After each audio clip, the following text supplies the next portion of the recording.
Evening, Richard. Hi, how you doing?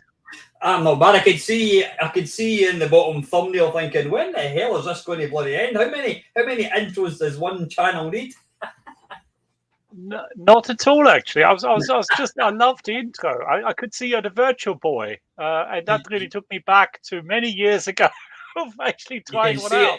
So. Yeah, there it's there. It's there right behind me. Wow. Do you know when they stopped? What's that? Do you know when they stopped making them? Do you know when they stopped making them? When did they stop making them? I don't know. They only made them for a very short time. Why they stopped? I think because they probably didn't sell very well. But from what I believe is people were getting migraine headaches using them. No, it was health and safety. They were worried about somebody falling down the stairs wearing one. Seriously. Yeah, no, we actually went to talk. I went to talk to them. They were based in just outside Boston, and we went to talk to them, and they were just on the tail end of it. And they said they had so many concerns by Nintendo's lawyers, saying that if some child hurts themselves wearing one, that would be the end of Nintendo. So that's why they killed it. Seriously, really? So are you telling me that we could have had Cauldron in 3D? Is that what you're saying to me? What inglorious lines, yeah. Have you tried the Virtual Boy, by the way? I did try one. We tried one when we were there, and it was interesting. I thought it's one of these. I thought it's a good kind of gimmick. I couldn't imagine wearing one for a long period of time, and I thought the types of games you could do were quite limited. Yeah. But I thought it was an interesting concept. I think I from didn't what think it would be mass market. yeah, I think from what I gather, I mean you're a little better than me. But sort of hardware wise, it's on a kind of par with the Super Nintendo, so it's actually quite a powerful little thing.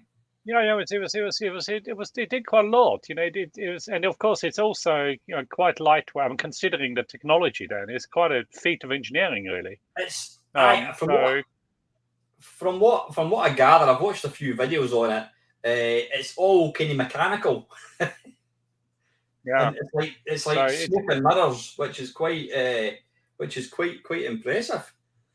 So yeah. I yeah, mean, the thing, a lot of Nintendos. So when Nintendo was in the hardware business, Nintendo was one of the very few companies who made profit on every piece of hardware they ever put out. Unlike most manufacturers who subsidize their hardware by software sales and software licensing. yeah.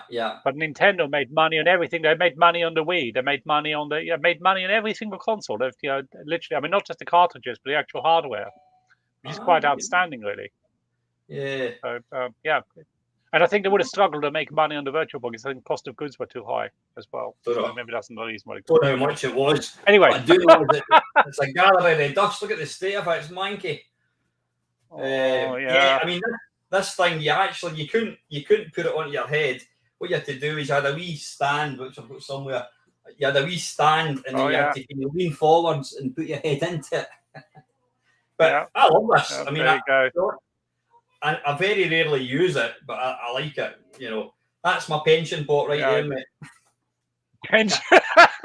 Excellent. Listen, before we forget, thanks very much to everybody that's joined myself and Richard. Richard needs no introduction.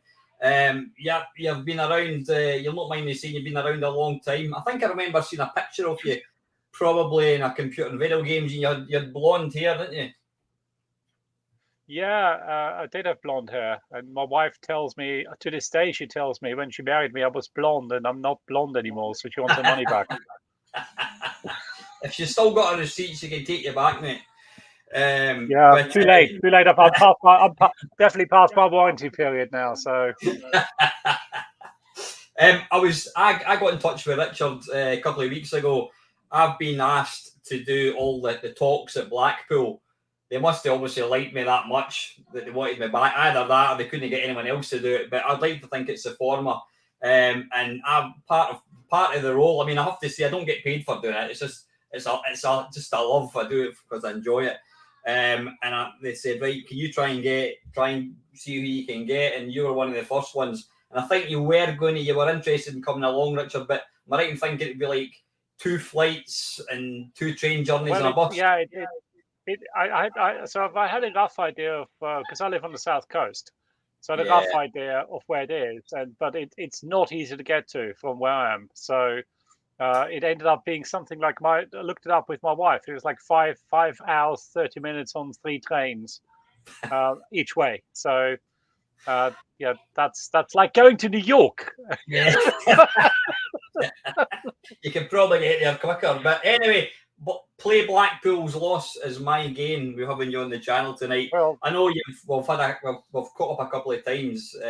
So thanks for coming along tonight. This is obviously live. Okay. So yeah, anybody that's got any questions for Richard, please pop them down below. I'm going to kick off, Richard. I mean, I kind of went through all the stuff that I wanted to ask you. I don't know when was it that we sat down? Was it last year or was it this year? Yeah, it was definitely a few months ago. It was a wee while ago. But I've got time flies. I tell you, time flies. Right, I'm going to. It's quiz time. Can you remember? And I'll share the screen in a wee minute. Can you remember a game that you wrote and you sent into Commodore User? Can you remember that? Oh, was it one of those? Like it was a 1-day challenge, wasn't it? Which I wrote a game in 1 day. I can't remember what it was though. Well, I'm not going to criticise it, but it looks like the graphics were done in 1 day. It was. Let's have a quick look. It was written. I think the whole game was done in 1 day. I'm going to share my screen. Just give me 2 ticks. Go ahead. I'm going to share my screen. So you can't remember the game then. In fact, I'm going to give you a hint.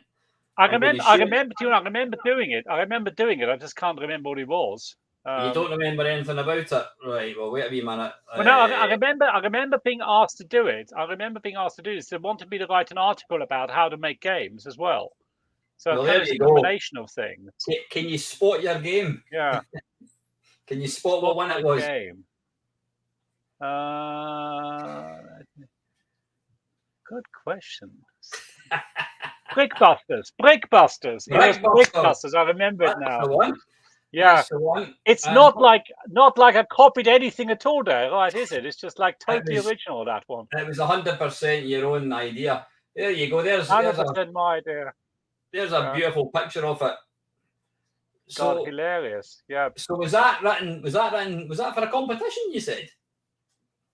No, they I think they wanted, it was something I was talking to them about, writing making games. I think there was something about actually teaching people how to make games. I think that was the backbone of this. And as part of this is I wrote a game, and I think there was possibly not in that issue, but as like later on there was an article about how to make a game. So it's kind of related to this, I think. It's all written in assembly language because that's all I knew at the time. So I didn't do any basic stuff. So that was written. So this would have been. Do you want to assembly language? I think we should. I think we should run the game. Let's have a look. Yeah, it looks like quality. Has it got any loading music or anything? Do you think? I doubt it very. Well, has it? What God? If I would have really pushed the boat out if I had. So when was the last time you saw this game? God, 1987 or something. Wow. Probably earlier. Right, I'm going to see if you had. Sound effects and everything. And look at that. It's just quality. It's got like scrolling little barriers. That's awesome. Yeah. Absolutely nothing wrong with that. Yeah, no, I think you should have had a word. You should have had a word with Ocean Software about their Arkanoid, because I think you got in there first, mate. Definitely. God, it's too funny. Now I've got to say I'm pitch at games, so what happens once you actually clear the screen? We're not going to play it all night. That's a very good question. I have no idea. It's seriously. So is that's obviously it's written in machine code. I mean, it's far too fast for basic. I didn't really do basic on the 64. I noticed a question about basic. I did actually learn basic at school, but it's far too slow on the 64 to use basic to manipulate graphics. So even the basic manipulation, you don't have to do assembly language. Well, that's pretty impressive. So that's the first time you've seen that in how many years? About 30, 40 years? Yeah, that's it. I was going to say, do you know what? I would have been very disappointed if those lines weren't moving. If they were just static, or that I would have said that's lazy. But making the lines move, I think, is an interesting twist. That's impressive. Right, listen, I think we've got a couple of questions. I don't want to. I've got a bad habit of asking people for questions and then I completely forget and ignore them. Let's have a quick look. There's a question about which books did I read? Oh. Okay, do I prefer Cauldron? Okay, hi Colin.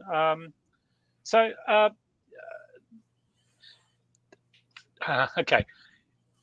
Can I say both, but for different reasons? Cauldron was interesting for me because I really enjoyed making Cauldron. It's the first game I worked on with Steve Brown, who we then did a number of games together. And it was one of those interesting moments where we had an offsite meeting, which in the 80s we used to call it a pub.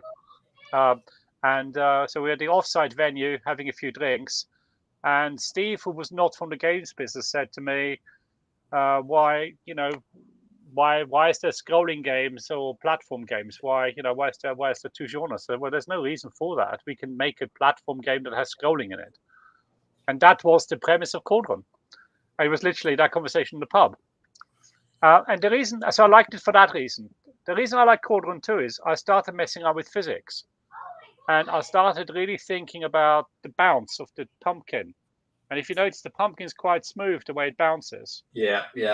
So I was really getting into the mass of the bounce and the physics and having the real trick. One of the trickiest pieces of code in our game is making the pumpkin squash when it hits the deck.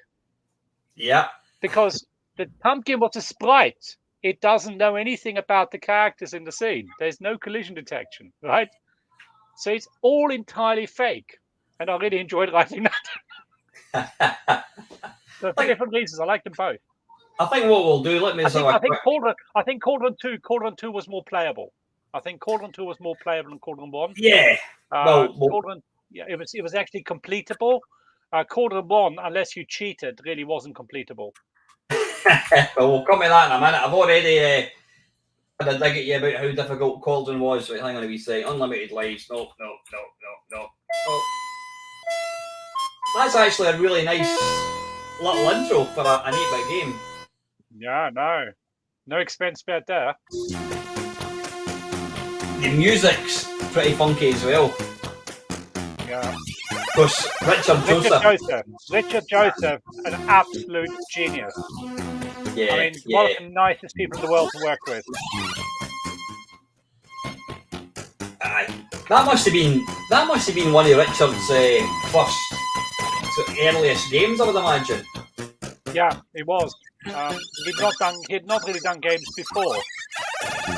He's a proper musician. He used to have albums. He used to go down to his house, and he had albums to his name. He had albums on the rack, which were his albums. Yeah, the animation. About the squash. Yeah, so the squash is really cool. I love the squash. And I love the little bit when you die. Yeah. The witch cackling, awesome. Yeah. That is awesome, right? We'll get rid of that for a wee second. That's our memory lane. How cool is that? So now you don't get the interesting thing about Cauldron 2, Richard, is you don't get credited with it in the game at all, do you? Yeah, I mean, to be honest, at that point, I was Stan. Stan was he was a junior programmer. Stan Skembry, he was a junior programmer on Cauldron 1, and I wanted to bring him on as a programmer. And I knew that credit was very important to him, so we put him up in lights on it. He wrote a lot of the routines. And I was kind of starting to lead the team more. So I was kind of transitioning from programming to producing and kind of doing more of the project management and scheduling. And I ended up just writing some of the tricky bits of code, and Stan did a lot of he wrote most of the game, but things like the collision detection, the pumpkin squashing, the parabola of the pumpkin. I also wrote all the tools. The sprite editor for placing all of the items in the scene, and the character editor. So, and Stan, sadly he's dead now. Really, really good guy, and we used to be flat. We used to share a house together, and great guy. Yeah, he got out of the games business quite early, actually. I think he got out of it before he was 30. And kind of end up in more serious work. I think he had a lot of. He's a great guy, really great guy. What I found quite interesting. I mean, was your first, apart from the fantastic, what was it called again? Ball breaker or something? Ball breaker. What was it called? Brick breaker. I only got 5 minutes ago, and I can't remember. And you remembered it for 40 years ago. Apart from Brick Breaker, was Cauldron your first sort of commercial game? No, it was Evil Dead. Our first game was Evil Dead. I knew that, right? Let's load up the Evil Dead. I did buy that. I mean, I'm a child of the late 60s. So when the film came out, we all went. I was absolutely terrified for weeks, and I don't think I slept a wink after seeing Evil Dead. The reason we did Evil Dead was because I worked for Palace, and Palace had the distribution rights for the film. Yeah. So we got the rights because we knew Sam Raimi, because we distributed the film. How cool is that? So Do you swap yeah, Christmas cards? Do you swap Christmas cards with Sam? I've never met him, but my cousin went to a Comic-Con in New York, and Sam Raimi was signing autographs, and he basically got to the front of the queue and he said, "My cousin wrote Evil Dead," and he said, "Oh, Richard, I've got his game on the shelf." So yeah, so he's aware of the game. We've never met though. But, so he's aware of you probably more than you're aware of him. That is awesome. Well, right? no. I knew of him, of course. You know, and I knew this. I did watch a film, obviously to make the game. Don't remember that loading screen. Was that you that put that kinky intro in? Was it? No, that's nothing to do with us. Nothing to do with you, right? I'll let you off then, eh? See, that it would have sold even more had you put that part in, I think. Yeah, we waited for Barbarian to do the sexy stuff. Yeah, this is the instructions. There's some guy who's actually basically taken all the instructions of every single game ever released, and he's kind of hacked it. So this was all. Was that you that wrote all this, or who did that? No. This is. Hang on, if you bear with me a second. Yeah.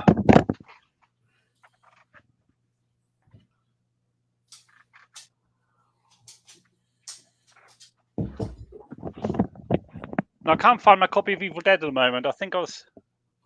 But yeah, I think it's probably the inlay. It's probably the inlay from the cassette.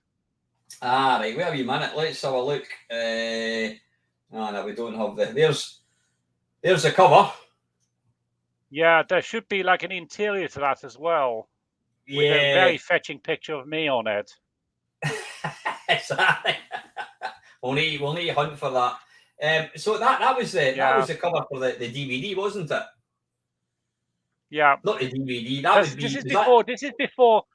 This is before Steve Brown joined, so pretty much all the art was done by Pete Stone, and this was art we just basically got from the cover of the DVD of the DVD videotape. Oh, the videotape, right? probably the film. Yeah, it's ironic. It's kind of looked upon as like a comedy now, but as a sort of 12-year-old kid, I was absolutely terrified with that.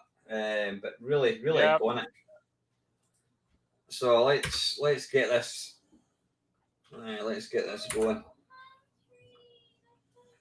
Michael Fox, who is he?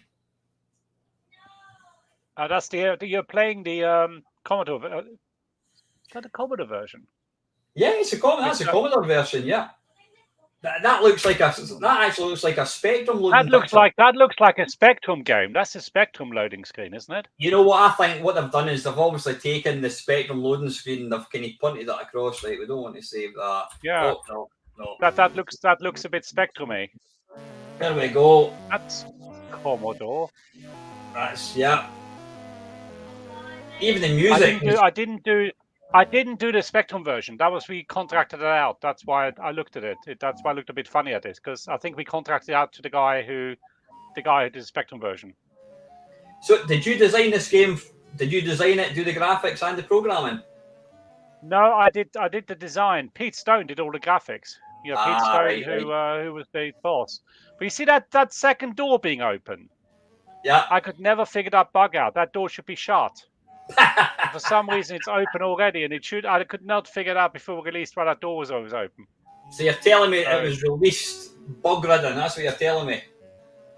Well, one bug. That's not bad by today's standards. Didn't crash. What's that? It didn't crash.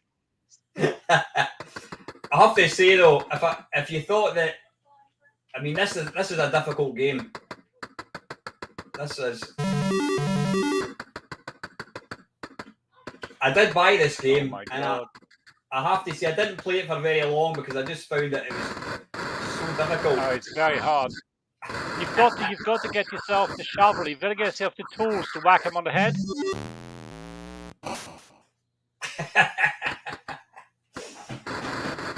You've got to get yourself the sword. If you get the sword, you can then kill them. Right, man, easier said than done. I ain't want to say. Oh, sorry, you've lost out of the sword. Oh dear.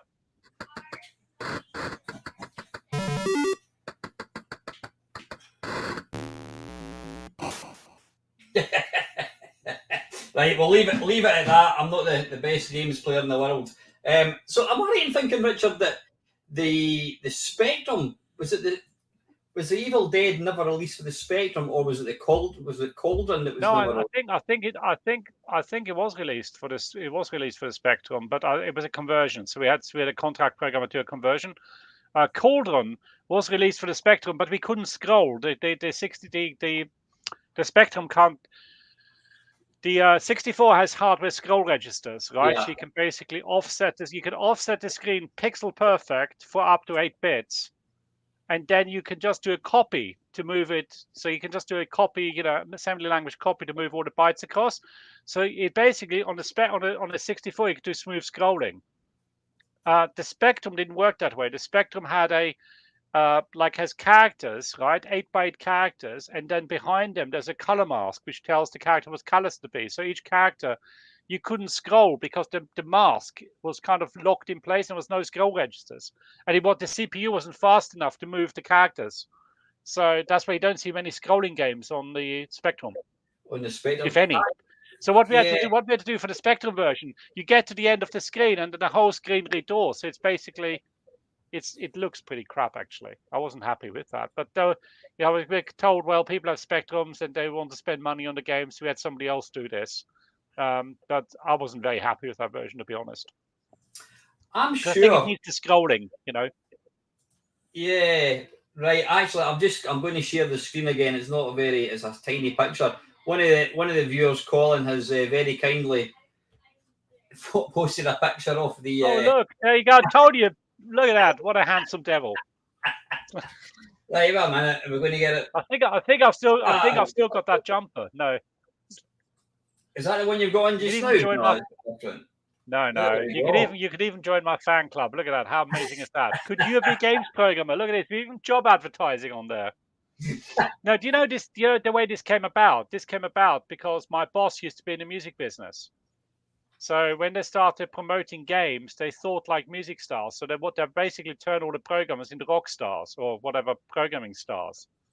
But it doesn't really work. So there you go. I'm just trying to see what it says. The Commodore 64 version of the Evil Dead was programmed by Richard Leinfellner. Richard's computing experience began in 1980 when he built his own Microtan 65, which uses a 6502 processor while learning Z80 machine code using a research 380Z machine at school. 380Z, yeah. Yeah, but it's interesting things. Electrical goes back much further than that. From about the tender age of 8, Richard has been messing about building electrical gadgets, flashing lights, counting circuits, even burglar alarms. After about 4 years, by which time he was building radios, he switched from analog to digital electronics because he was finding the mathematics heavy going. Could you understand second-order differential equations when you were 12? Having already gained a thorough knowledge of microchips and the inner workings of computers, and of both 6502 and Z80 machine code, Richard acquired a BBC Model B during 1982. Of the BBC, he says it's very user-friendly, but it isn't particularly good for games because of the lack of memory and because of the hardware lets it down in many ways. After leaving school, Richard spent a year at London University reading physics and electronics. During 1983 to 84, he took a year off to go and get drunk, to work for Palace Software, during which time he mastered the Commodore 64 and wrote The Evil Dead, amongst other projects. In the future, he plans to finish his degree course at London University and to pursue his other interests of skiing, eating and drinking. I like where you're going with this, especially the latter. He is also becoming more involved in computer hardware, and his main unfulfilled ambition is to design a more workable disk drive for the Commodore 64. So did you fulfill every one of these? No, I did some of the things.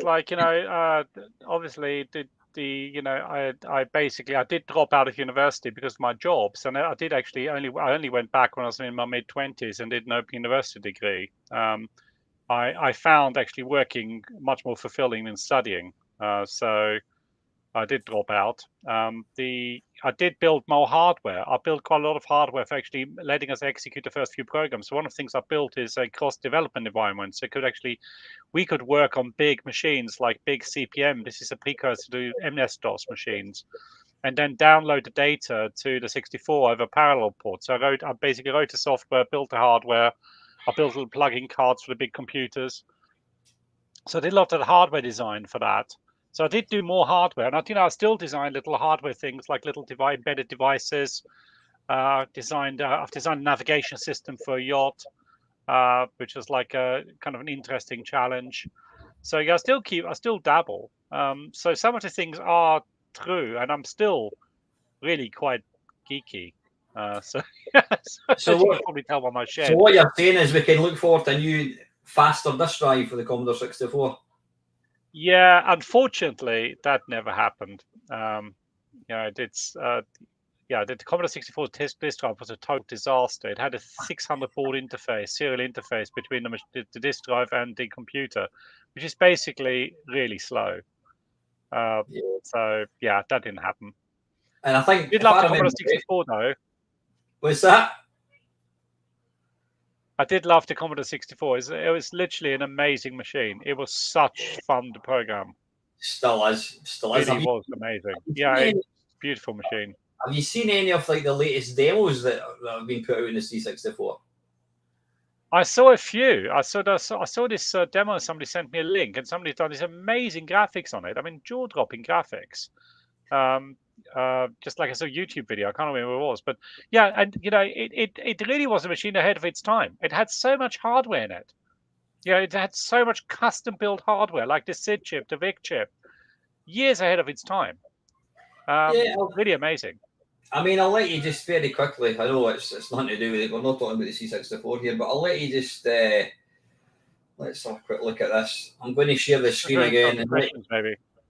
Yeah, I'm just going to let you see a wee bit of this. I mean, this is what they're doing with the C64 in 2022. It's mind blowing. Wow. Absolutely, it's mind blowing what these guys are doing.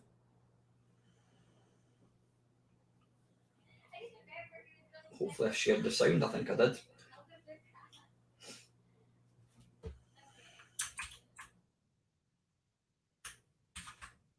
Right.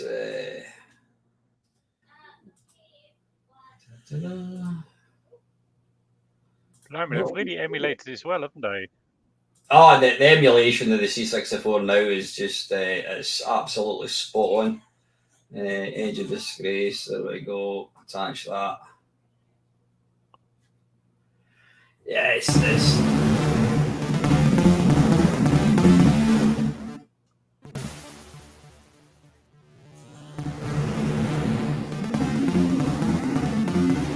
Yeah, I mean, some of this stuff is actually quite tricky to do. just some of the colours. I think they're actually displaying more colours than the C64 could display.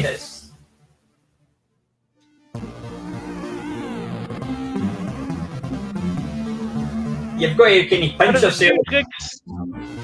There's a few tricks you can do. For example, you could actually change what the color represents, right? So you could draw an image and then have the color swap out like a GIF, which was like some of the animation tricks you can do are quite sophisticated. But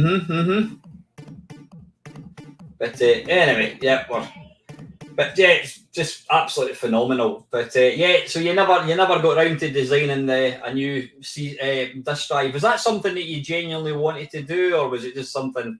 Well, no, it's more a case of the fact that the one we had was so rubbish, right? It took such a long time to load up. So in the end, I actually bypassed it entirely. What we did is we used my cross-development environment to just squirt the code directly into the machine using assembly language, and that was so quick. We could compile on the machine. And normally compiling on the 64 would take 20 minutes. We could literally compile in less than a minute and squirt it across the parallel port in 10 seconds. And we could look at new builds. Plus, we can get debug data back. So I basically bypassed the whole disk issue. I was really annoyed with it because it was so slow. There used to be a thing called a Hofhacker assembler, which was the only people who made assemblers for the 64.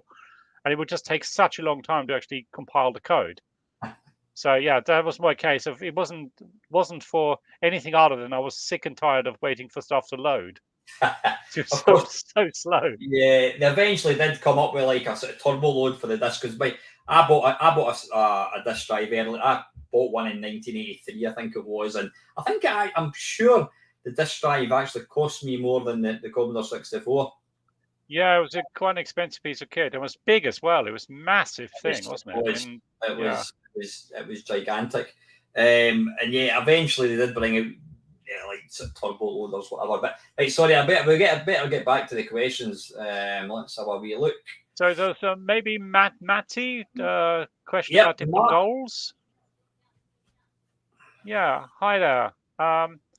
Yes, I sort of started off as a developer, and yes, you can tell I'm quite technical. But one of the things I was also quite good at was I did understand making money, and I wasn't a marketing person, but I understood about the importance of marketing and PR, and I was quite good at talking to non-technical people about the technology and making it sort of understandable. So I ended up in the production role really because I kind of ended up as being the sort of fusion between the technical people, the marketing people, the finance people. So I suppose because I managed to straddle both of those camps, which to be honest, they both found each other really scary. The technical people found the other people really scary, and the other people found the technical people really scary. So I ended up being the glue. This is really what a producer does. The producer typically is that glue between the commercial side and the artistic side. So what's been my favorite? Do you know what? I enjoyed being a producer. I enjoyed that a lot. But what's most important, what I enjoy most of all, excuse me, beyond all the roles, is I like making products. There's something incredibly satisfying in making a product. And by product, I mean something that actually physically buy. And you walk in the shop, and you go, I made this. So I think out of all of those things, I love that the most. I love that. I love the camaraderie of the team to get the product in the box. That sort of sense of pride is like nothing on earth. To come up with an idea, amazing. To come up with an idea, then to see it sitting on a shelf and I'm getting goosebumps now because it is so exciting, and you think all the people that go into making this product, all of the people work really hard. You think about all the difficult times getting stuff done and working through the night, and then it's there, and you just go, do you know what? I'd do that again in a heartbeat. Yeah. So see, one thing that I find quite interesting, Richard. I mean, Cauldron. We'll talk about that in a wee minute. Cauldron it might be one of the most difficult games in the whole world, but it's also, and I mean this sincerely, it's also one of the prettiest, and it sounds amazing as well. For an early game, it looks fantastic, and it just frustrates the hell out of me that it was so difficult. So that was your first game. Well, so that was your second game, and you can tell. I mean, the standard between Evil Dead and Cauldron, it's ramped up quite a bit. But it seems quite surprising to me how you did Cauldron, and then you just kind of dropped off. You just disappeared. You just wanted to produce. Did you not miss? Why?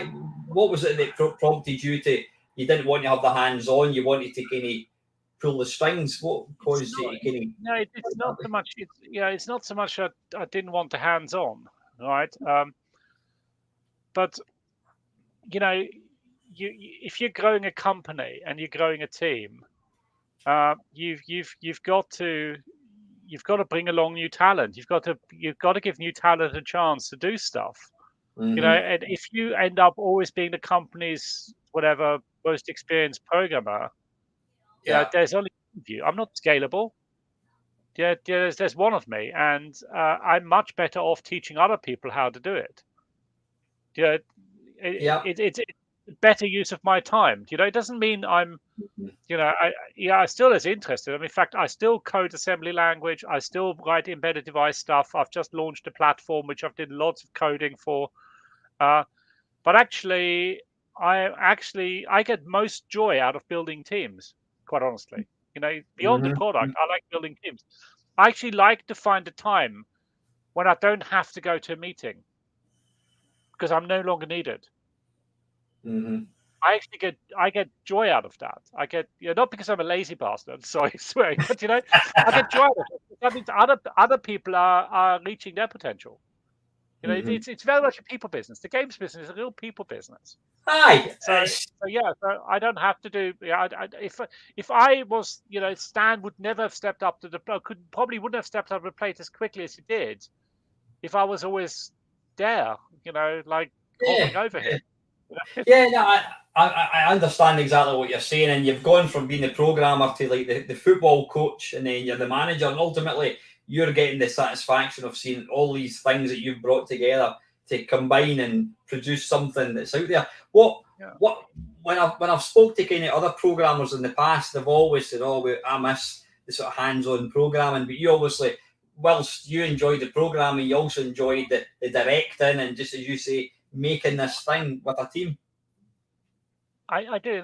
There's a couple of things. First of all, for me, it's personally when I'm programming, I'm single-minded. I just want to fix. I want to make the code work. I want to whatever make it run faster or whatever. Optimize it. And I find it quite annoying when somebody knocks on my door and says, "Can you come to the meeting?" Right? To be successful in large company, you can't be like that. Mm-hmm. You can't just have this obsession with one thing.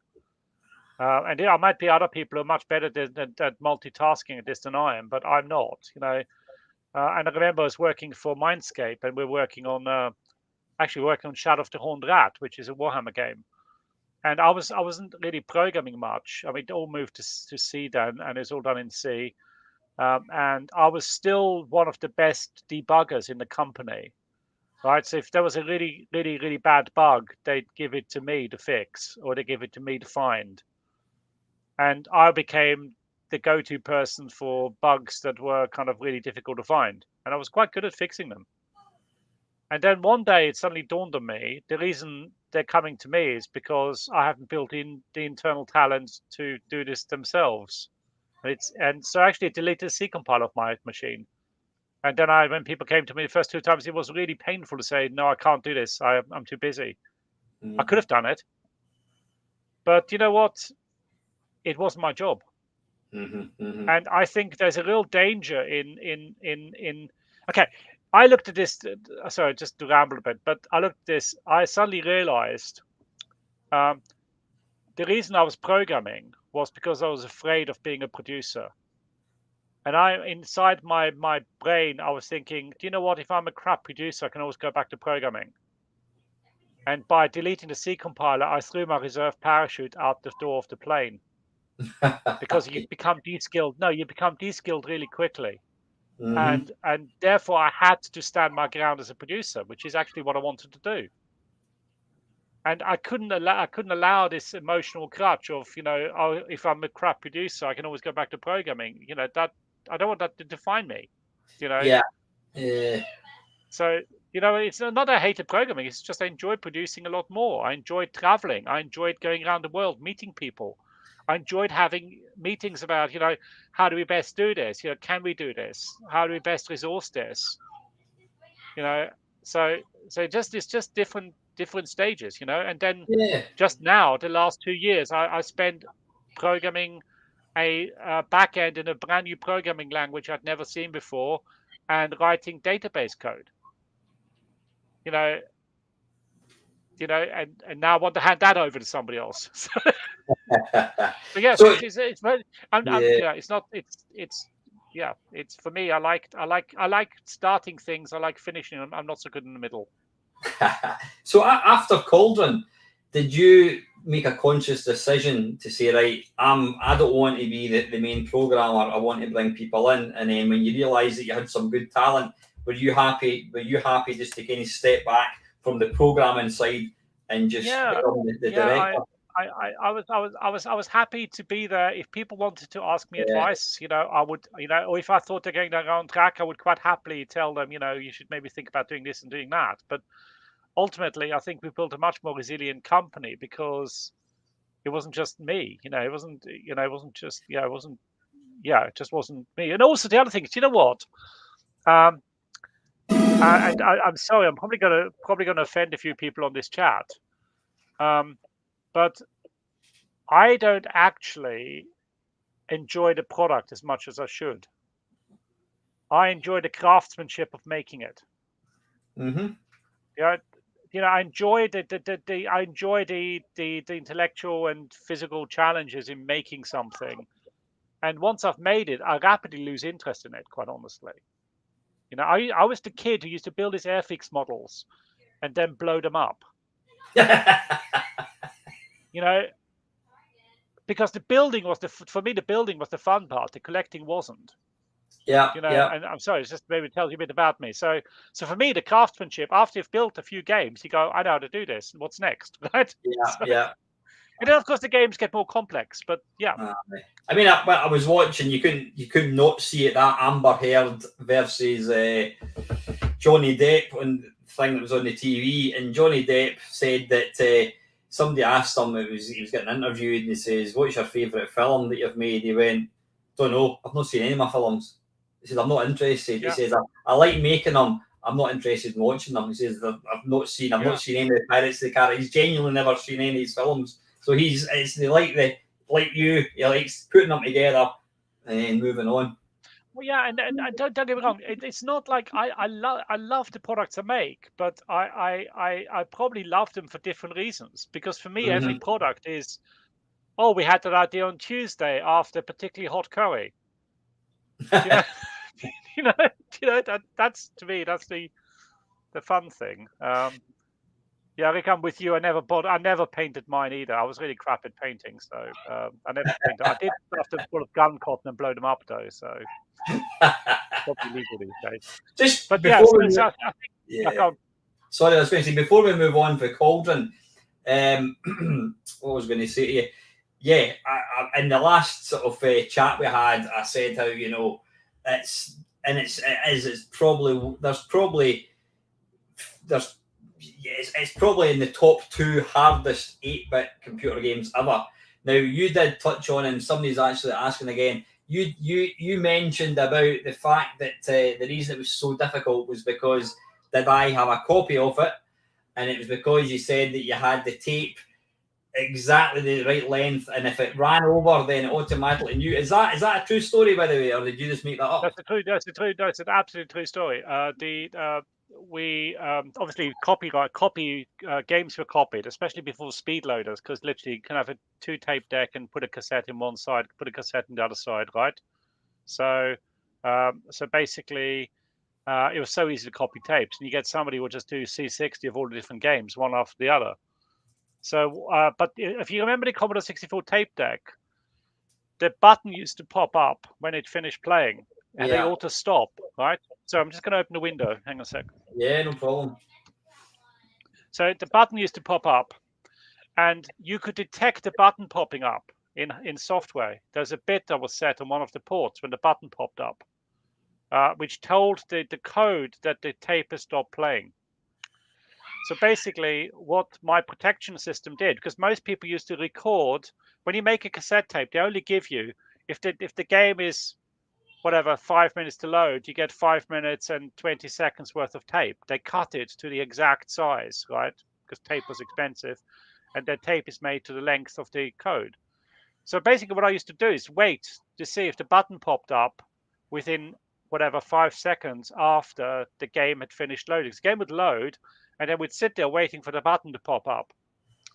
If the button doesn't pop up, it means it's a copy. Because the tape would keep going because it's not exactly the right length. Yeah, yeah. So if you had a copy of the game, what would happen is, I think I put about 3 different things in. First of all, it would actually, I could do something like double the damage you took on every hit. It was 15, right? 15. And then I think, it was 15. I was so again 15%. It went up to that was how much you died. So basically, it made the game a lot harder, right? For a game that's already quite hard. And then it did something. I did something else that made it harder, and I can't remember exactly what it was. There were 3 stages, and the final one is it would just start poking random data into memory locations to make it crash. Right. So effectively, there are kind of 3 stages, and once it had decided you've made a copy, it would just be a pain in the ass, basically. So, yeah, sorry if you copied the game and had a horrible time, but you stole my money, so I don't care. I was down at or in your case up. I was down at Newcastle a couple of weeks ago at a gaming event, and one of my friends who I know through kind of YouTube, he says, "Do you know about the American version of Cauldron?" I went, "Well, what about it?" He says, "It's a lot easier." I went, "No way." So he sent it to me, and what I don't know if you had any involvement in it.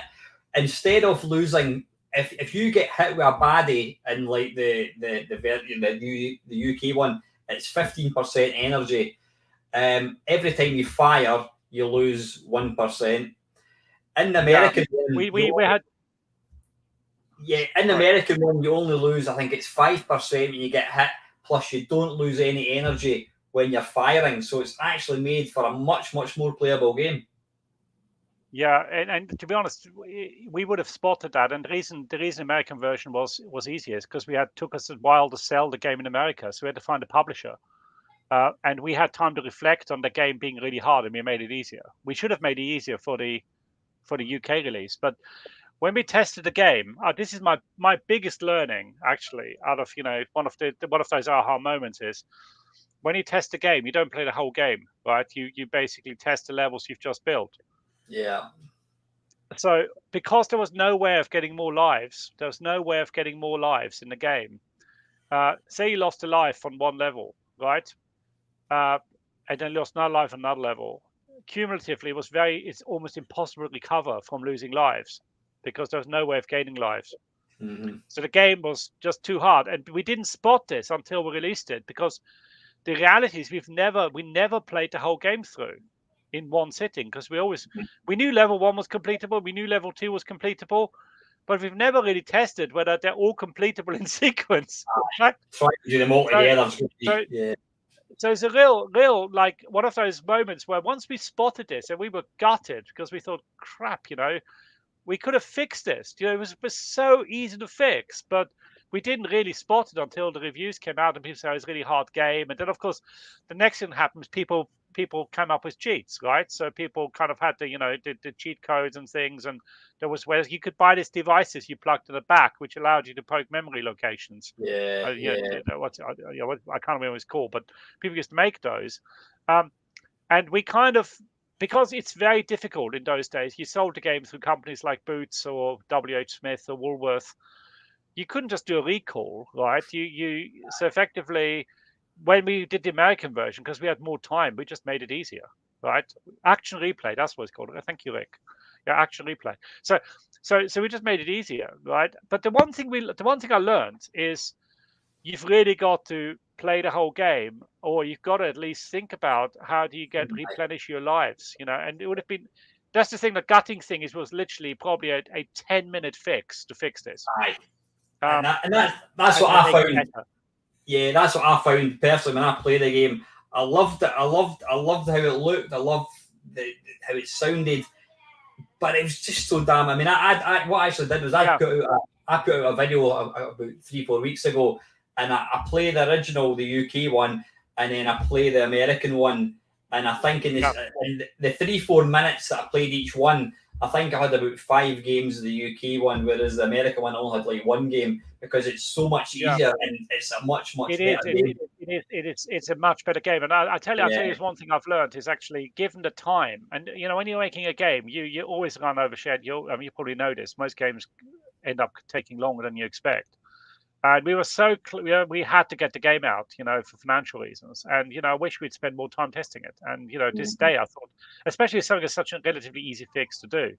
I mean, the interesting thing is that while after that, we did a game called The Sacred Armor from Tyriad, which was Dan Malone's game. And we made that too easy because we were so scared of making it too hard. We actually made it too easy. And I managed to play the whole game, like literally without cheats. I could finish the whole game in 90 seconds. Right, so that we went the other way. You learn your craft. You're doing this, and it's not like you have YouTube videos to watch. It's not like you have lots of other games. Aye. You learn your craft as you're doing this, and Yeah. and Obviously. every game, kind of every game you make, you learn a few new tricks about what to do and what not to do. Yeah. Nowadays, you would just do a wee update. You just a wee download patch, or somebody would tell you on the internet, "Oh, that's too hard. You can change it." But I suppose back then, you would finish the game, you'd put it out for production. It would go to the magazines, and then it'd probably be 2 months later, you'd get a review that says, "Fantastic game, but it's too damn hard." And you're like, "Oh, bollocks, too late." And what can you? I mean, to be honest, the reality is you can't do much about this. So nowadays, of course, you just patch it. Most games these days they have a day one patch. Because they put it in manufacturing and they realize there's loads of bugs in it. Day one patch is like, I mean, the difference is the day one patch these days is like 190 gigabytes. So, so So it was very different then. Yeah. So, yeah. Can I say you've absolutely burst my bubble. Something you said about 30 seconds ago. I have completed very, very few games, and people that are watching this video will confirm that I've completed very few games in my life. But one game that I completed as a kid was the Secret Arm of Antiriad, and I was stupidly proud. And you've just gone and told people it's because it's too easy. Oh God. No. It's sorry. last time on your show, then. I was pushing games in, and I'm still tight. But anyway, so that was Dan Malone did all the art for this, and Dan is one of the world's. I mean, to this day, I think still think he's one of the world's best comic book artists. True genius. And it was his game, and he had creative control on this, and I'd have to say we did make it too easy, but. How many seconds did it take? I don't think it was that easy. I think your memory's getting a wee bit dodgy there, Richard. Anyway, there's one from Del Boy. Okay, yeah, it varies on the game. Actually, we ended up having a relationship with Broderbund, and we actually gave. I think Broderbund was the first company we gave them some software, and they could actually make changes themselves. But typically, we would make the changes. So typically we would alter the code, but I think later on we did actually license it out to companies and they made their own changes. For example, there was I think they called it Death Sword. Barbarian was called Death Sword or something in the States with Broderbund, so they changed the cover art and stuff like that. And also we did some of the conversions were done by third parties. Rad Warrior, yeah, it's called Rad. Of course, Rad Warrior was the US name for Sacred Armor. Yeah. I'm just looking at the where was it? The Evil Dead. And I was looking at. Hang on a wee second. Evil Dead, Richard.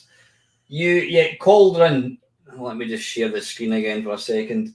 Cauldron. Sorry, Evil Dead. There's Cauldron. I don't know if you can see that. It's quite small. It was called Draculon. Where was that about? Draculon. Spanish or something? Possibly. Draculon, yeah. And then it was also called... Oh, Hexenküche. Witch's Kitchen. My sister did the localization. Yeah, it's Witch's Kitchen. Küche is kitchen in German. That's quite a good... My sister did the translation for this. So it could have been called Witch's Kitchen rather than Cauldron. Yeah, well, it's we couldn't find Cauldron didn't really have the same connotations as it does in over here. It can mean multiple things. So we thought Hexenküche was best, and it was very popular. It was actually very popular in Germany. It was one of the first games that was actually localized into German. And in Germany, there's a company called Quelle. It's a bit like Woolworths was over here. They had big department stores. Probably actually more like Debenhams, more like Debenhams. Oh, right, yeah. And we went to see Quelle, and we said, "Oh, we've got this new game." And so we get lots of English games, but we've got it in German. And they were speechless. They couldn't believe we localized the game for them, and they bought a lot of copies because we localized literally half a dozen words. But they were just blown away. It was a really interesting moment actually. I'm just looking here. All the games were English. The German Secret Armor was called Die Heilige Rüstung die Antiriad. Deserteria. Is it the shiny arm of Antilliad? Something like that. That's what I said. That's what I said. No, Heilig. I mean, it's the holy armor. So it's always quite close translation actually. Holy armor of Antilliad. Oh, it was a good game. But yeah, good one. Hexenküche would be a good name for metal band. I like that. So maybe that's my next career. Will be in a metal band. So, did you have how much input did you have into Barbarian, the original Ultimate Warrior? Was that one that you kind of choreographed? Yeah, that's one where Steve, but it's really Steve Brown's baby, and he was really inspired by Red Sonja and Conan the Barbarian, the movies, so he wanted to do a fighting game. We also played a lot of Yeehaw Kung Fu, if you remember that. Yeah, I love that game. And yeah, so we're really inspired by those Melbourne house games, and we thought let's do something like that. Yeah, and then the trick was, the thing I did is I wrote a sprite multiplexer. So basically, I don't know if you know, but the sprites were 21 pixels. So there were 24 pixels by 21 pixels high, and there was only 8 of them. So what we did is we basically had a multiplexer that allowed us to use the raster interrupt. The raster is the line that draws down the screen. Basically draws the lines on the cathode ray tube. And you could set interrupts at different raster positions. And there were down the screen, I think there was like 200 positions, right? You could set interrupts on them, and on the interrupt, you could change the sprite pointer. And that meant you could actually have the same sprite reused on different lines. So we managed to make these massive sprites, because there really is only 8 sprites, but we've basically got the equivalent of 21 sprites on screen at any one time, because we're reusing them. And so that was the real trick with this, is to have those big sprites. So the actual characters are basically, I think they're 3, or might even be 4 by 3 sprites. So they're huge. So each character's actually got more sprites than you have sprites available, because of this reuse technology. So that was a really fun piece of coding, actually. Very timing sensitive. So we had to be really careful that we weren't playing too many sound effects or anything, because any little delay, you'd see a glitch with the sprites joining up. Yeah, no, it was a. The Amiga version was easier. The Amiga version was much easier, because Amiga is a blitter. So the Amiga has basically a hardware copy device for graphics, and that made sprites much easier. It could literally redraw the whole screen in one frame. Amazing piece of hardware, designed by the same people, I think, as the 64. Yeah, Amiga was a great piece of kit.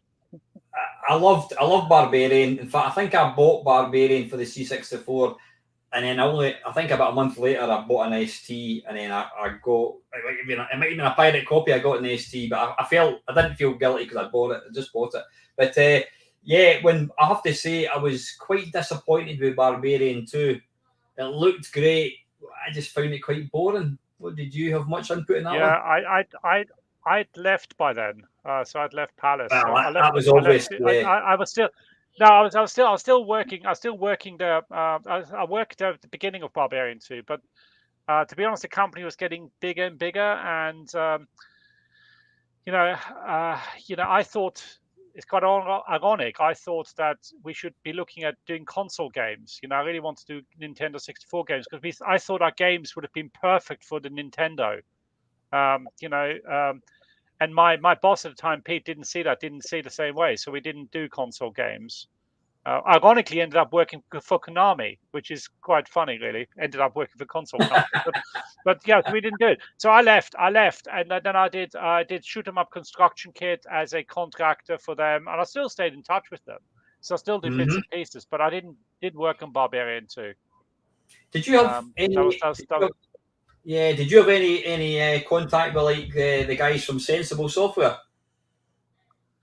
Yeah. In fact, Gary Carr used to work for me at Palace, and he ended up at Sensible, and then he ended up at Bullfrog, and I'm still in touch with Gary today. So yeah, we knew the Sensible guys, John and stuff, and we did also when I was at Mindscape, we published Sensible Soccer. So Mm-hmm. So yeah, we kind of all knew each other. It's a very small group of people. You know, Yeah, you could meet yeah. everyone in the pub. So yeah, we all kind of, you know, the sort of British games industry was very small and I'd say mostly friendly, really. You know, there's competition, but it was very friendly. So yeah, we did all know each other. Mike Montgomery is an interesting guy. Obviously, the question on everyone's lips is, did you meet Maria Whittaker or Maria Whittaker? Maria Whittaker. No, I didn't Yeah. meet her, but Steve did a Photoshop. In fact, I think he made her bra and he made her outfit.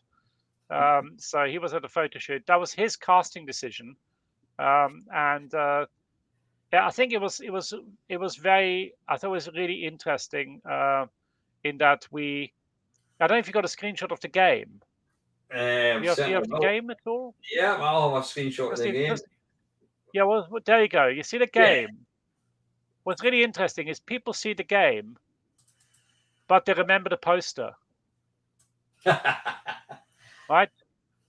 And it makes the game so much. I suddenly thought this is real genius because it gets the game is 160 pixels by 200 pixels, but the poster is obviously high quality photography, and the front cover is high quality photography, and you just map it onto. You know, this is just becomes the Barbarian. It becomes, you know, it comes Drax. Or I thought it's really clever. And it obviously also got us a lot of free publicity because everyone thought we are basically corrupting children. So we had, in fact, I got mentioned by, I don't know if you remember Mary Whitehouse, who Oh was a yeah, I campaigner remember for her. Yeah. you know.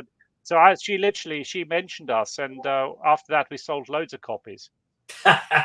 Um, The old, so thanks, Mary. the old Frankie goes to Hollywood relax syndrome. Yeah, Yeah, yeah. we had It, if you bought the game at Boots, you didn't get the poster. Because Boots wouldn't stock the game with the poster. We had 2 special boxes at Boots without the poster. there's a fun in. But I There's a think you could actually send us a self-addressed envelope, and we'd send you the poster separately if you bought it at Boots. just try to get it Yeah. past your mum. Well, you can thank your mate Steve for putting a smile on a lot of young schoolboys' faces back in 1987. Yeah. So yeah, let's just crack on with some questions. Let's have a wee look. I've seen I think I saw another one for Del Boy. Did you use the 128 much at all? I did. We did have one, but I didn't really program much on it. The C128 was basically a Commodore 64. We could switch the memory in banks. You could switch out 16K banks, I think. So it basically had banked memory. But no, I didn't use that. I was on the Amiga by then. I was probably on the Amiga by then. So I did have one, but I didn't use the extra 64K.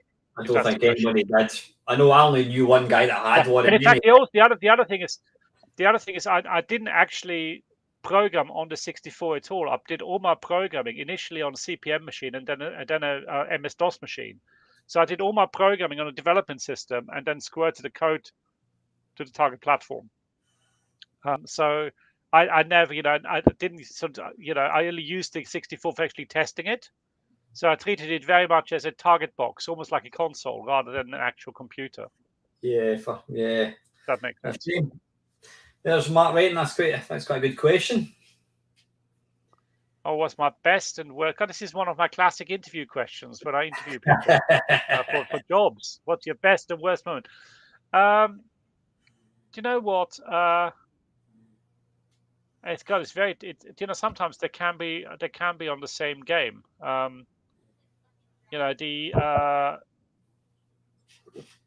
Yeah, God, that's a difficult question to answer. Actually, I think one of my best moments ever was shipping Theme Park World for Electronic Arts or Bullfrog. It was a really tough game to make.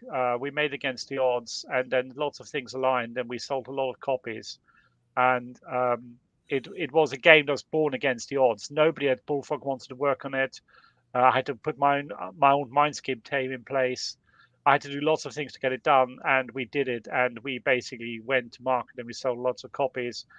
And it was a real kind of real moment of celebration because we basically turned around.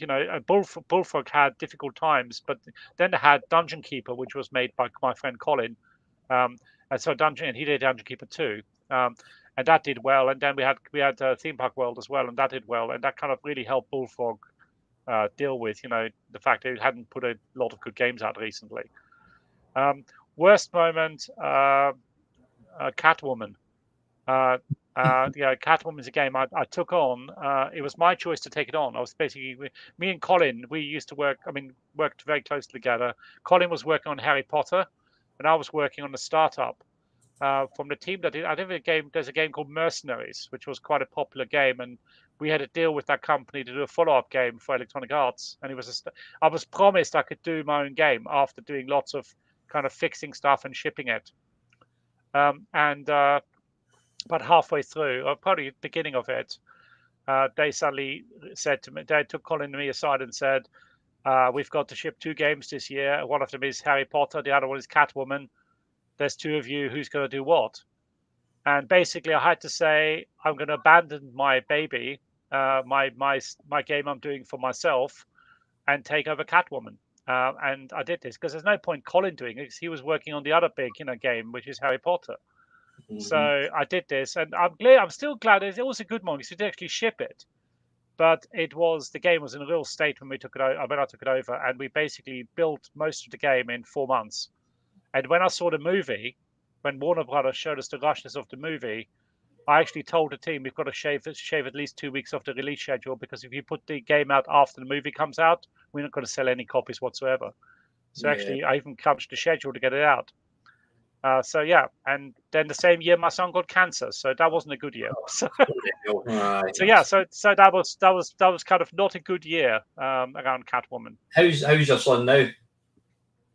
He's fine. He's 20. He's 20 early 20s, and I don't want to give too much away. Early 20s, and he's fine. He's beaten cancer. He's a massive gamer. All I hear every night is him yelling on the microphone to his mates playing multiplayer games. So he's a massive gamer. Get him to complete Cauldron and then come back and tell me that he's a good gamer. Do you know what? I don't think he'd be interested. It's too basic. I think the graphics are too crap. Yeah. Yeah, Rick, that's it. Yeah, you've just nailed Theme Park World, right? We had 27 stats in Theme Park World, and we realized it's just confusing people. And we ended up that it's very simple. People can't be hungry. If they eat salty food, they drink.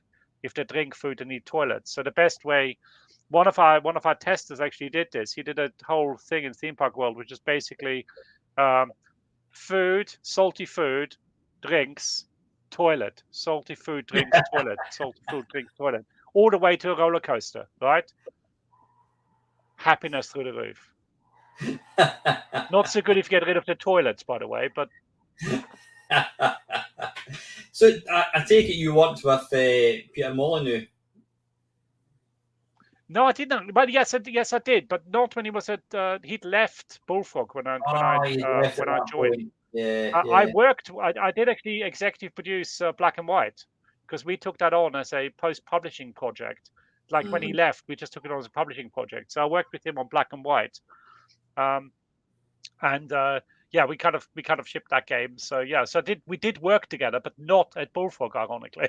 Mm-hmm. I was there at that point. I was kind of looking after external development at EA, and his game ended up being one of the titles I ended up producing because it was on my portfolio of titles to produce. Of course, and he was an external developer. Yeah, of course. I'm thinking Bullfrog was Peter Molyneux's second company. That was Lionheart, wasn't it? No, Lionhead was his second company. Lionhead.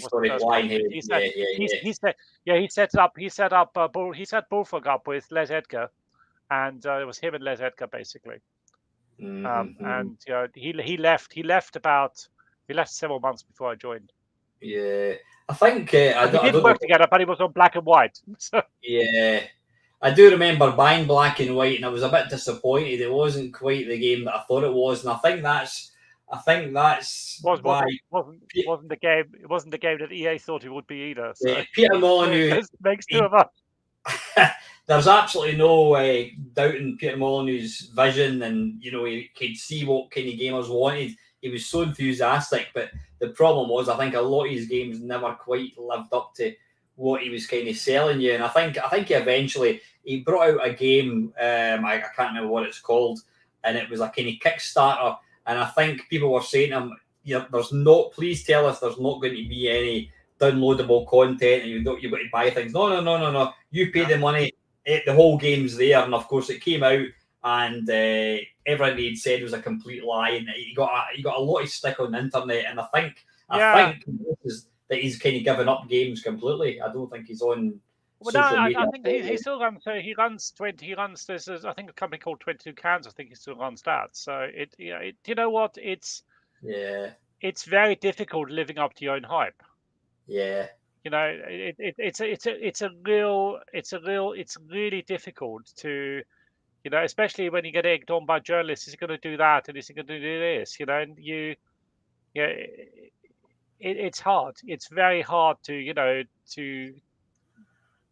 especially if in the public light, if you're in the limelight all the time. So, I do empathize. I do empathize with that. Yeah. But I think you do have to be a bit realistic when you're making something, and sometimes over promising and under delivering is not a good way to do it. No. A lot of times you're better off under promising and over delivering. Yes, and Jeff Minter's mum. Sadly, his mum has just died recently.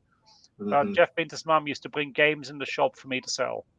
So that's a question by Scott. And, Jeff's a lovely guy. And his mum was lovely, and she used to literally bring boxes of games that Jeff had programmed. Tacta Mutant Camels, yay! Awesome game. There's one big question. Did you spend a lot of time designing like Cauldron, before doing any code? Or there was so Steve was quite a good designer. So Steve actually planned it much more than I did. Steve would plan all the levels. He literally had everything drawn on graph paper. The whole game he was drawn on graph paper on the wall. It was meticulously designed. Yes, not by me, I might add, but it was designed by him. We had to write a lot of special tools for him to do this. The Commodore 64 only has 256 characters, and a lot of the levels need more than that. So we had basically swapping out character sets between levels to give all the different colors and variety. But Steve Steve was a meticulous designer. That helps. Scott's asking, have you ever met Jeff Minter? I'm assuming you have. Yeah, no, I've met Jeff. So I met Jeff. That's what I was saying about Jeff and his mum. So Jeff's mum used to bring the games in the shop to sell. Jeff's a nice guy. Loved his games. Very, very clever games. Yeah, I think that's all the questions so far. Did you go to many of the video game shows? Was it the PCW show down at Earl's Court? Did you go to any of these at all? Yeah, we used to go to those, and we used to go before that was at the LAT show, which is the Leisure Electronic Trader Show. Well, that's what started it all. It was basically the show for people doing videotapes and video recorders and video rental, and then games was a small section in that, and then as games grew, it got its own show. We used to go to those, and we used to exhibit to the trade, and then they opened up to the public. We used to go to all the shows. That's the best way of talking. This is before the internet, so I don't know how old your audience is, but it's very hard. I literally say I teach at university, so I say to my students, well, we did all of this before the internet, and they were like, what do you mean? It's like, there was no internet. There wasn't. If you wanted to read about the Commodore 64, somebody asked me a question about how did I program 64. You went and ordered a book, which would cost you the equivalent of £200-300 now at Foyles in London, the only bookshop that could import books from the States, and you'd wait 3 months for it to arrive. That's how you'd learn the program. You don't just go. There was no YouTube. You just literally everything was really basic. You had to, and I think that's one of the challenges these days. Is when I made video games, it was actually quite hard to make them. So selling them was relatively easy. Nowadays, making them is quite easy, but selling them is really hard. Aye.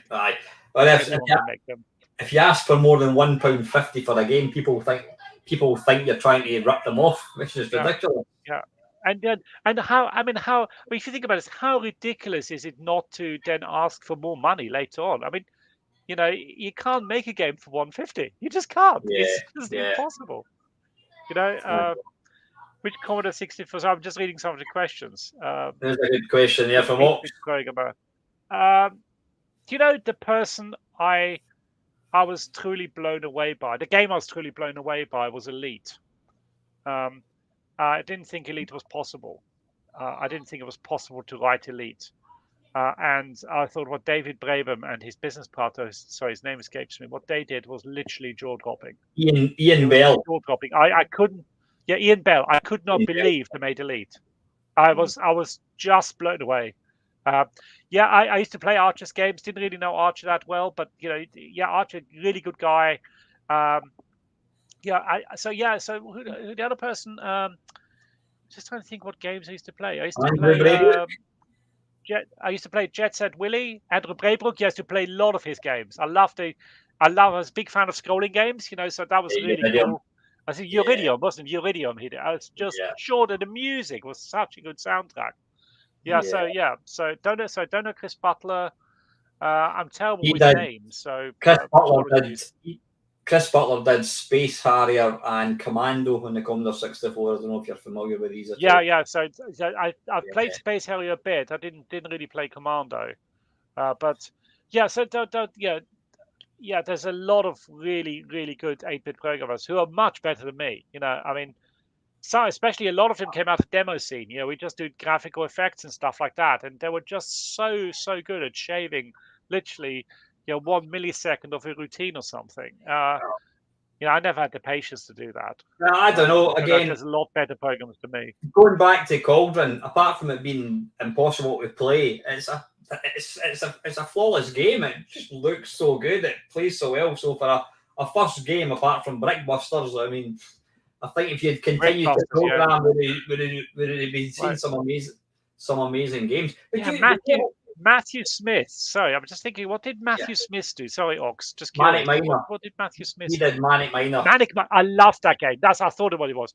That's a brilliant game. And I felt, awesome game. Really awesome game. And I just wish, his life had, taken off. But really amazing game. I believe what do you call it? I believe that Matthew Smith never actually made any money with Jet Set Willy. I've seen a few interviews. He said he never made any money. Unfortunately, a story you hear a lot is people got ripped off, and but that was a truly amazing game. Really was a truly amazing game. I have to say, I also really enjoyed some of the Ultima games, which were, although I didn't like the Spectrum, I thought they were technically so clever because they worked around the limitations of the Spectrum so beautifully. Yeah. Sorry, I'm just going to let you see this. There you go. There's Manic Miner. Oh yeah, awesome game. Hang on, turn my alarm off. It's just a absolute sublime game. Why is it paused? It's like gaming perfection. It doesn't look great, but I don't know if you can see. I was saying about the attributes. Can you see when the character goes through the green? They turn green. Yeah. That's the way the Spectrum did the colors, because you could only have a 8x8 grid of color. So when you went through that grid, you change color. So, that's a blast from the past. Love that game. That's love a bit of Manic Miner. Let's see. There's one. Out to lunch. My God, out to lunch. Pierre Le Chef is out to lunch. Steve's 8-bit gaming. Wow, that's a blast from the past. Out to lunch. That's a brilliant game to make. I love that game. What was that? Oh, it's on the Amiga. Sorry. Right. It's on the Amiga, yeah. Was that? So yeah. Was that the wee character that was in? Was that the wee character that was in the Biro advert? Was it? he had to make food basically, right? And it was like it was just such a fun game to make. It didn't sell at all, unfortunately. It was a total commercial flop, but I really enjoyed making it. And the cover art was so cute, all the different vegetables and things, and he was there with a chopper. Yeah, that was a fun game to make. Didn't sell though, but I did enjoy making it. I didn't program it. I was running the team then, but that was a Yeah. How Mindscape did game. Yeah. how well did like the Evil Dead and Cauldron sell? Evil Dead, I sold very little. We probably Yeah. just about made the money back. I think Cauldron did pretty well. I was getting royalties for Cauldron for quite a while afterwards. So yeah, Cauldron did well. Barbarian did very well. So I don't know exact sales figures, but again, I was getting I was on royalties for these games, so I was getting royalties for several years afterwards. So yeah, they did well. Does that frustrate you when a game that you would deem really good sell not very well, and then vice versa? Do you know what? It's luck. I'm sorry, a lot of it is luck. Some of it is timing, bad timing. Some of it, some other game comes out at the same time. And then sometimes you can make a game that's not very good, but some people see something and you didn't see. So I think it is annoying when you think, do you know what, we put a lot of effort into this and it didn't really do that well. We did, like for example, we put a lot of effort in, a lot of love into Out to Lunch, but it just wasn't a commercial success. We did a game called it's like a Mad Max style game called Outlander for the Sega Genesis, and we loved making that game. Lots of little jokes, little in jokes in it. Didn't sell very well. So it's sad, but you kind of move on. It's not. I suppose would I be right in thinking that if you were to, just supposing you released Barbarian at the same point as Ocean bring out some fantastic beat 'em up game, Well, actually, Psygnosis did Barbarian the same time as we did Barbarian, so that actually happened. The exact thing happened. They're both called Barbarian, right? Yeah. Have you actually played Psygnosis Barbarian? I did play it. I have to be really honest. It wasn't my sort of game. The loading times were hideous, and but it's a platform beat 'em up, and can you guess what control system they use? Yep, that's right, the mouse. It was mouse controlled. It's the most god awful game ever. I wasn't. I have to say, we kind of had a discussion about what are we going to do. We weren't going to sue each other, so we just thought, well, let the best company win, and we both brought it out. They were quite different games, different platforms. Yeah, so okay. completely. Listen, guys, I'm just going to ask for no more questions because we're kind of running on a wee bit. We've still got another couple of questions there anyway, Richard. So let's have a wee Bob's asking, what are some of your favourite covers in terms of artwork? Covers. I love the Anterior cover. I still really love that to this day. I think it's a beautiful cover. The other cover I quite liked. I mean, I say obviously I'm talking mostly about my own games, but I really like the covers for the Warhammer games because we wanted to capture the game, but we also want to capture the essence of Warhammer. I also liked the cover for Elite. I thought that was a really nice cover, and it really explained what the game's going to be like. So yeah, I'm trying to think what other covers I really liked. And was that the cover for the tape? Yeah, was it? That's the cover for Anterior, which is on my shelf behind me actually. One of those. What was that other game you said that you liked? The Dungeons and Dragons one. What was that called? I liked the Warhammer games we did when I was at Mindscape and EA. Dark Omen and Shadow Floor and Rat. I thought they were really good games. I tell you what, I also loved you've got Stifflip there. Stifflip, we published that. Yeah. And I thought that was a really funny game. And I still know one of the people is sadly dead now, but I know the other business partner. We still work together today. Right? See, the company Binary Vision still exists, and we still work together. Isn't that weird? After all those years. The other one, Valkyrie 17, was good.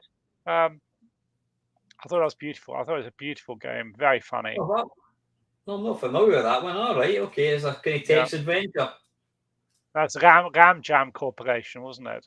We published that because we were sort of making our mark as a publisher then. So I was also handling some of those relationships. That was 1985 as well. So, yeah, thank you, Bob. Do you remember? Yeah, go ahead. No, sorry, what are you going to say? No, I was going to say the Valkyrie 17. There was two people in the company, Ramjam Corporation. There's George Stone and I forgot the other guy's name now. And do you ever remember a show called Max Headroom? I do indeed, yeah. Yeah. So Max Headroom was George Stone's idea, and if you actually look at the credits of Max Headroom, it says based on a lunch with George Stone. So that was his idea. That's my claim to fame. I knew the guy came up with Max Headroom. How did that come to? How does an 8-bit programmer influence a TV program? There weren't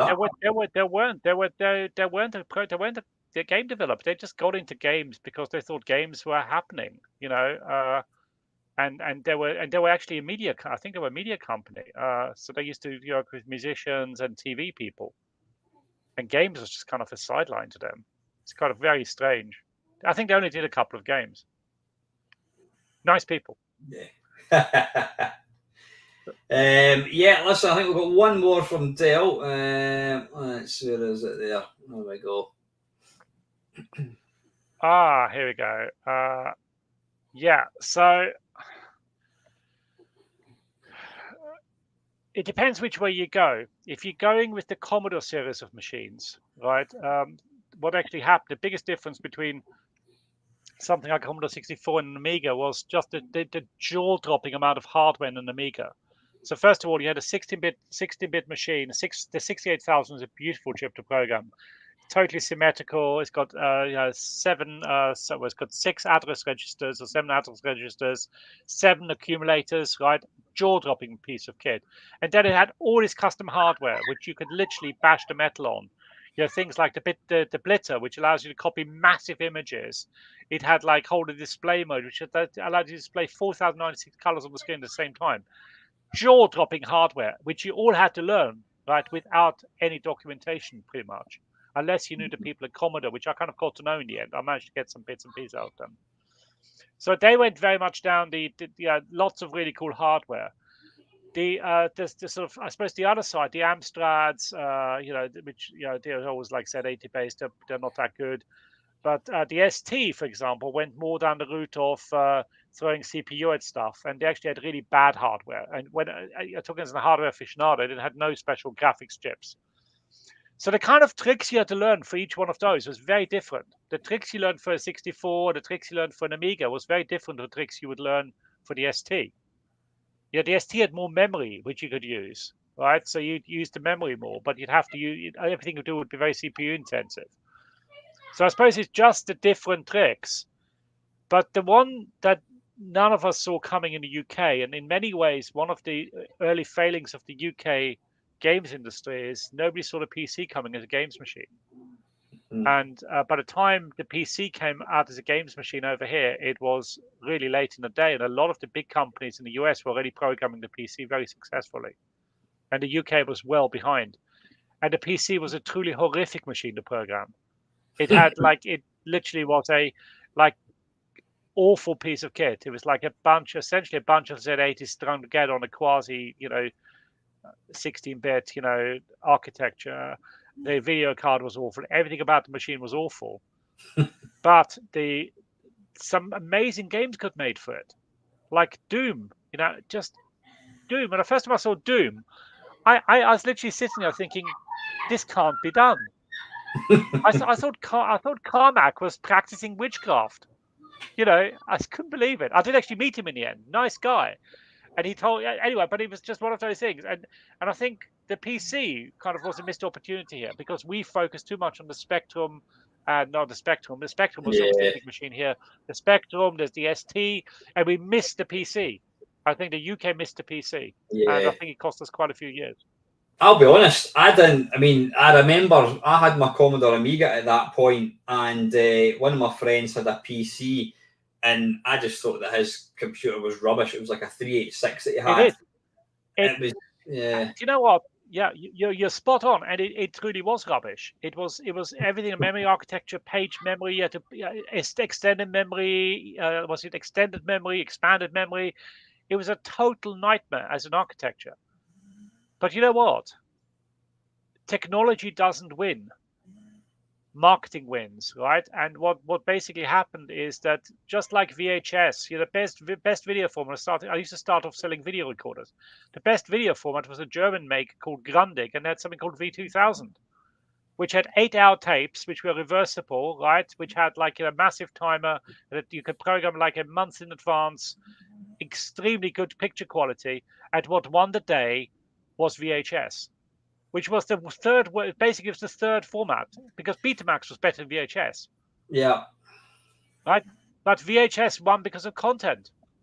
There was more content on VHS. It was easier to copy machine to machine, and the hardware was cheaper. mm-hmm. And the same happened with the PC. Ultimately, the PC became very cheap and it was everywhere, and then more people made software for it.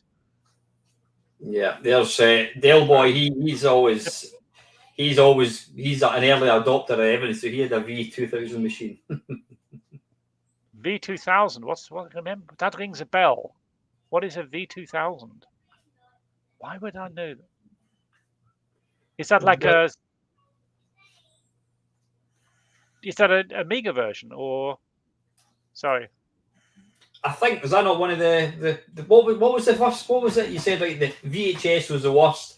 Betamax was the next Oh, but yeah. best. Sorry. Oh, you mean? Yeah. So yeah, that's it. So you mean a video recorder? Yeah, it's called a V2000. Yeah. Brilliant piece of kit.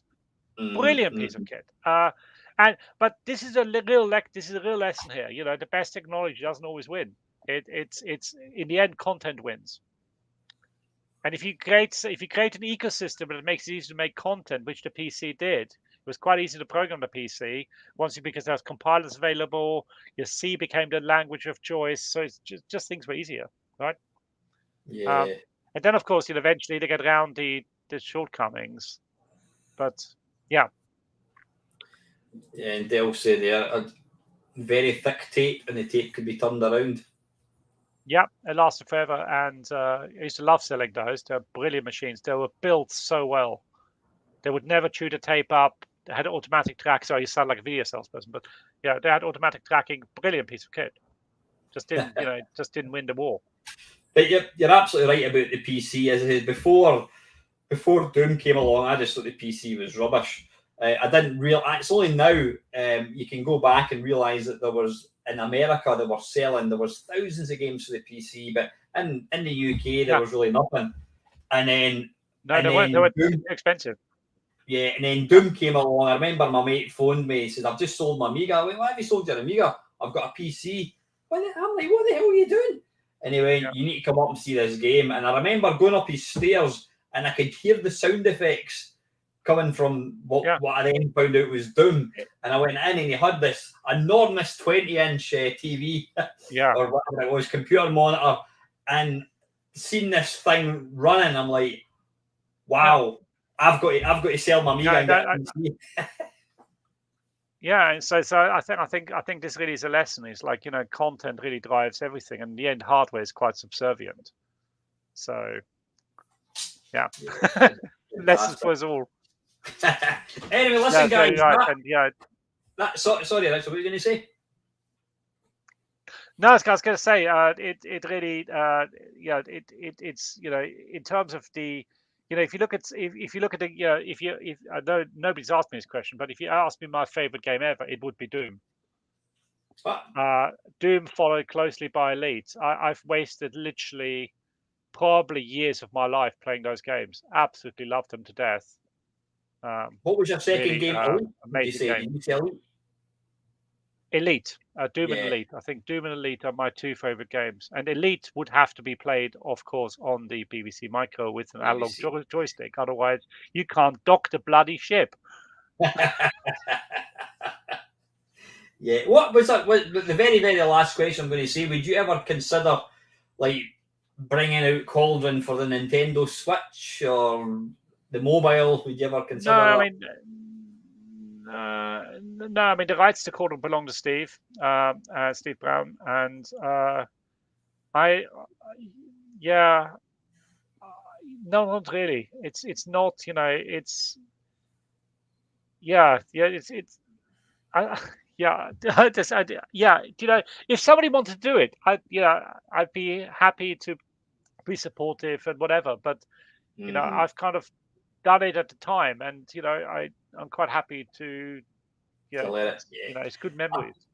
Yeah, I think the market's moved on. As you say, your son, 20-year-old, he's not interested in playing his old dad's Cauldron. Things have changed. They've moved on, haven't they? Would I get royalties? Nice thought, Rex. Sorry, nice question. Would I get royalties if you fetched? Sorry, would I get royalties? I don't think so. It's been.